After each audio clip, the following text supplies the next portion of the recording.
नाज़रीन, प्रोग्राम के इस सेगमेंट में हमारे साथ मौजूद हैं रज़ा आरिफ। मार्केट में डॉलर्स को लेकर lot of speculations, people are saying कि इनफैक्ट ब्लूमबर्ग की रिपोर्ट कहती है कि डॉलर शायद 10 से 12 दिनों में 350 रुपये का भी हो सकता है। कुछ लोग स्पेकुलेट कर रहे हैं कि इलेक्शन होने ना होने से ये चीज़ लिंक्ड है। And there are couple of people who think कि डॉलर जो है, अगर चीज़ें स्टेबल रहती हैं, स्मूथ रहती हैं, IMF प्रोग्राम हो जाता है, इलेक्शंस वक्त पे हो जाते हैं, तो ये डॉलर जो है वो 240-44 रुपये को भी टच कर सकता है। पिछली दफ़ा जब हमने रज़ा से बातचीत की थी तो he did a candid technical analysis, और फिर हमने देखा कि अल्टीमेटली वो जो डॉलर को एक मसनूई सा लॉक लगाया हुआ था, वो जब हटा तो डॉलर ने वही कुछ किया जो रज़ा ने प्रिडिक्ट किया था। And by that I mean कि प्योर टेक्निकल एनालिसिस, नो मोर स्पेकुलेशन। सो पहले तो रज़ा मैं चाहूँगा कि आप थोड़ा सा ये जो इस वक्त स्पेकुलेशन है डॉलर के ऊपर कि वो 20% तक ऊपर जा सकता है, थोड़ा सा इस पर बातचीत करें। सप्लाई की पोजीशन क्या है डॉलर की, इस पर बातचीत करें,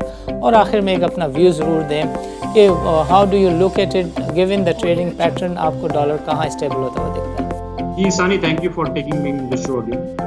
अच्छा, लास्ट टाइम हमारे जब आपसे बातचीत हुई थी तो हमने आपको एक जो टेक्निकल बेस जो है वो कोट की थी, जिसके अंदर आपको बताया था कि 270 का प्राइस है, 270 आपने कहा 270 की जो प्राइस है, ओके 270 का जो प्राइस है वो अगर वर्स्ट के सिनेरियो बनता है तो उसके अंदर 300 का प्राइस टच हो सकता है। अच्छा, इसमें दो डेवलपमेंट्स हुई हैं, एक तो IMF डील जो कि बिल्कुल आप समझे डेड हो चुकी है, राइट, और दूसरा ये भी हमारे पास पॉलिटिकल क्यास जो क्रिएट हुआ है। इन दोनों ने इसका वैक्यूम बढ़ाया और वो 300 भी आपने देखा था, अब 300 भी गया था इंटरबैंक, लेकिन क्लोजिंग जो है वो 300 नीचे क्लोज हुआ।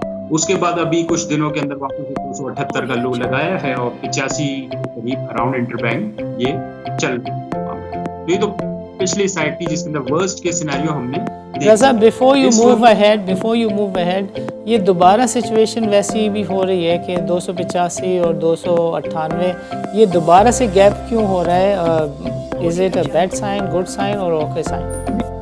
जी बिल्कुल, इसके अंदर इसको अब लिंक जो है दो चीजों से, मैंने अभी दो चीजें जो मेंशन की हैं, इसके अंदर IMF की डील है और पॉलिटिकल क्यास जो क्रिएट हुआ है। इस वक्त जो अंदर के अंदर जो हालात हैं, उनके पास कमाने का जरिया कुछ बचा नहीं, जो भी प्रोडक्ट 2-4 पैसे बनाने के लिए वो होल्ड कर देते हैं। तो बस ये वाली एक सूरत हाल चल रही है। लेकिन गोइंग फॉरवर्ड क्योंकि टेक्निकली ये प्राइसेस सारे कंप्लीट हो चुके हैं। मैंने अपने लास्ट प्रोग्राम में भी आपको बताया, आपको प्रेडिक्ट किया था, अल्हम्दुलिल्लाह वैसे ही आपने देखा। तो अब ये आगे की जो फोरकास्ट करनी है वो ये है कि अगर ये दो चीजें वापस हैं, एक IMF की डील, दूसरा ये पॉलिटिकल क्यास हुआ है, तो डॉलर आराम से 2 इसको स्टेबल दे सकते। आवाज कट गई थी, बताएं क्या रेट आपने बताया कि किस रेट पे जा सकता है? 242 के करीब नीचे जा सकता है, यहाँ से रिवर्ट जी 242, जो कि हमने पहले भी बताया था। अगर ये IMF की डील और ये पॉलिटिकल क्रॉस क्रिएट नहीं होता तो ये उस वक्त ही सारी चीजें हो जानी थी। लेकिन ये दो बेसिकली डेवलपमेंट्स मैंने बताई हैं, तो गोइंग फॉरवर्ड ये दो चीजें बड़ी इंपॉर्टेंट होंगी। मैंने आपको बताया IMF की डील है, और तीसरी चीज ये थी कि 9 जून को एक बजट भी आ रहा है। तो इनकी सारी आंखें, जो आपके जो लैंडर्स हैं, उनकी आंखें बजट पे भी होंगी, ये बजट कैसे प्रेजेंट करते हैं। तो उसके बाद भी सिनेरियो डेवलपमेंट, लेकिन जो प्योर टेक्निकल साइड है जो कि प्राइसिंग बेस्ड है, वहां पे 300 भी पूरा हो गया, जो कि वर्स्ट के सिनेरियो, मैंने लास्ट प्रोग्राम में भी आपको बताया था, वर्स्ट के सिनेरियो के अंदर 300 है, तो वो भी पूरा हुआ है, 270 भी पूरा हो गया, और अब जो वेट होगा वो 242 का होगा स्टेबिलिटी का। और दूसरा रेमिटेंसेस साइड भी आप देखें, वो भी स्लोली पिकअप जो है वो करना शुरू हो गई है, बढ़ना शुरू हो गई है। तो ये सब कुछ इसके अंदर है। बाकी जहां तक रहा स्पेकुलेशन का, तो वो स्पेकुलेशन तो पार्ट है, वो तो चलता ही रहता है, आगे पीछे, कभी ऊपर जाएगा कभी नीचे जाएगा, वो तो कहीं ना कहीं एंट्री ले लेते हैं। लेकिन मैक्रोस की साइड अगर मैं देखा जाए तो यहाँ से मुझे, ये मेरा बेसिकली अपना पर्सनल ओपिनियन है, ये जो सिटिंग गवर्नमेंट है वो अपना जो कड़ा वक्त है वो काट चुकी है। तो इसके बाद इंशाल्लाह आप देखेंगे बेहतर चीज़ आपको होती हुई दिखेगी। Right, and you are not one of those who think कि ये 325 का रेट दिखा सकता है dollar in next 2 weeks. Pakistan में हालात जो हैं वो इतनी तेजी से चेंज होते हैं कि होने को तो कुछ भी हो सकता है, लेकिन हम डेटा एनालिसिस के ऊपर, इकोनॉमिक डेटा के ऊपर, बेसिस के ऊपर एक ह्यूमनली जो फोरकास्ट कर सकते हैं वो तो हम बता सकते हैं। पाकिस्तान के पॉलिटिकल अभी जो मसले मसाइल चल रहे हैं वो किसी से ढके छुपे नहीं है। तो वो उसके अंदर कोई नई चीज क्रिएट हो जाती है, वापस पैनिक बढ़ता है, तो मे बी पॉसिबल जो कि रिपोर्ट्स के अंदर है, कुछ इंटरनेशनल रेटिंग एजेंसीज और जो रिसर्च एजेंसीज हैं वो कह रही हैं कि अगर यही सारे मामला पॉलिटिकल मामला हल नहीं हो तो 350 भी हो सकता है। ये भी एक जो है ग्रुप ऑफ एनालिस्ट हैं कि जो वो इस तरह कहते हैं। लेकिन जो ग्राउंड रियलिटीज हैं वो मैं आपको पहले ही बता रहा हूँ कि ये जो आगे 270 के बाद जितना भी प्राइस डॉलर का आया है वो सिर्फ और सिर्फ पैनिक के अंदर आया है।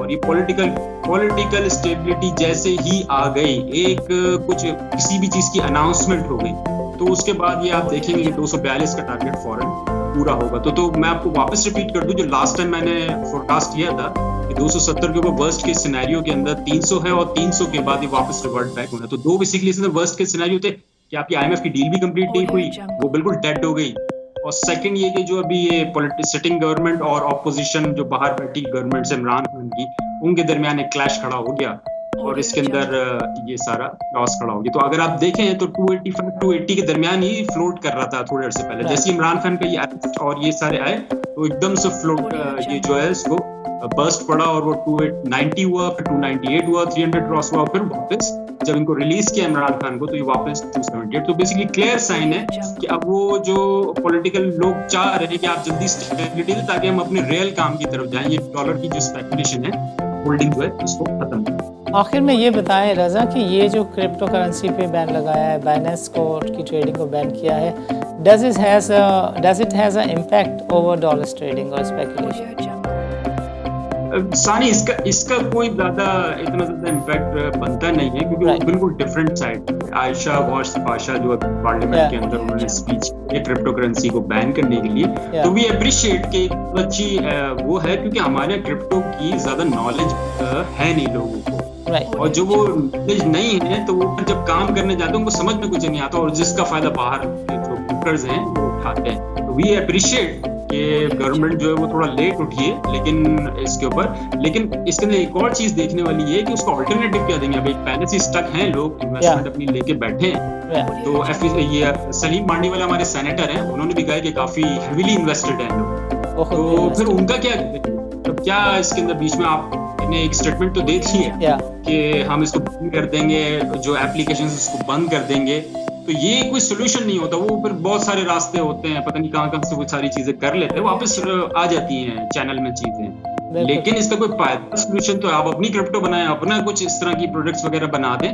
तो लोग उसके अंदर इन्वेस्टमेंट कर देते हैं। तो उनको तो बेसिकली इन्वेस्टमेंट चाहिए। अब वो जो बनायंस है वो भी रेगुलेशन, हमारे जो रेगुलेटरी इदारे हैं वो लिखें उनको कि आप बस रेगुलेट हो जाएं, तो हम फिर इसके अंदर सारी चीजें कर देते हैं। लेकिन हमारे जो अभी उन्होंने तो बिल्कुल क्लियरली कह दिया कि हम तो रेगुलेट ही नहीं करेंगे। तो ठीक है, गवर्नमेंट की अपनी पॉलिसी आपको करना पड़ता है आपकी गवर्नमेंट के, तो ठीक है, इसको वेलकम करना चाहिए। और इसका कोई इम्पैक्ट डॉलर के ऊपर मेरे ख्याल से बनता नहीं हो, बिल्कुल डिफरेंट चीज है और ये बिल्कुल डिफरेंट चीज। ठीक है रजा आरिफ, आपका प्रोग्राम के लिए वक्त निकालने का बहुत बहुत शुक्रिया। नाज़रीन, आज के प्रोग्राम में हमने गुफ्तगू की मईशत पे, हमारे साथ मौजूद थे शाहिद अली हबीब, मज़ीद हमें ज्वाइन किया था रजा आरिफ ने। दोनों ने तफसील के साथ बताया कि मईशत में जिस तरह के चैलेंजेस हैं उसकी बुनियादी वजह जो है वो पॉलिटिकल इनस्टेबिलिटी है, और अगर इलेक्शन टाइम पे अनाउंस हो जाते हैं, इलेक्शन वक्त पे हो जाते हैं, तो पाकिस्तान की मईशत इस्तेहकाम को देख सकती है। अदरवाइज़ IMF के प्रोग्राम का ना होना, फ्रेंडली कंट्रीज़ की तरफ से सपोर्ट का ना होना पाकिस्तान की मईशत के लिए तबाहकुन हो सकता है। शाहिद अली हबीब ने हमें बताया कि चीज़ें जिस नहज पे पहुंच गई हैं उससे ज़्यादा ख़राब नहीं हो सकती। सो सितंबर ऑनवर्ड उनकी रिपोर्ट तो ये बताती थी पिछली वाली कि चीज़ें बेहतरी की तरफ जाएंगी। बट आज के प्रोग्राम में शाहिद अली हबीब ने हमें बताया कि जो इन्वेस्टर है वो चूँकि फ्यूचर को देखता है, सो बाज़ार में बहुत जल्दी कोई एक्टिविटी नज़र आ सकती है, बिकॉज़ पाकिस्तान में इनस्टेबिलिटी जो है वो तकरीबन ख़त्म होती हुई नज़र आ रही है, यानी उसका स्पेल ख़त्म होता हुआ नज़र आ रहा है। एंड गोइंग फॉरवर्ड जब चीज़ें स्टेबल होनी ही हैं, इलेक्शन वक्त पे होते हुए भी नज़र आ रहे हैं, so investor is likely to enter to the market at a faster pace, जैसा कि पाकिस्तान की बाज़ार हिस्से की हिस्ट्री रही है। रज़ा आरिफ ने हमें तफसील के साथ बताया कि बाज़ार में जिस तरह की स्पेकुलेशंस हैं, ब्लूमबर्ग की जो रिपोर्ट आई हुई है जिसमें स्पेकुलेट किया गया है कि डॉलर 350 रुपये या 244 रुपये का हो सकता है बेस्ड ऑन के इलेक्शन वक्त पे होते हैं या नहीं होते। इसको तफसील के साथ हम अगले प्रोग्राम में भी देखेंगे और जो डॉलर एसोसिएशन और फॉरेक्स एसोसिएशन के नुमाइंदे हैं उनसे भी बातचीत करके अगले प्रोग्राम में तजिया लेंगे। नाज़रीन इजाज़त दीजिए, अल्लाह हाफ़िज़।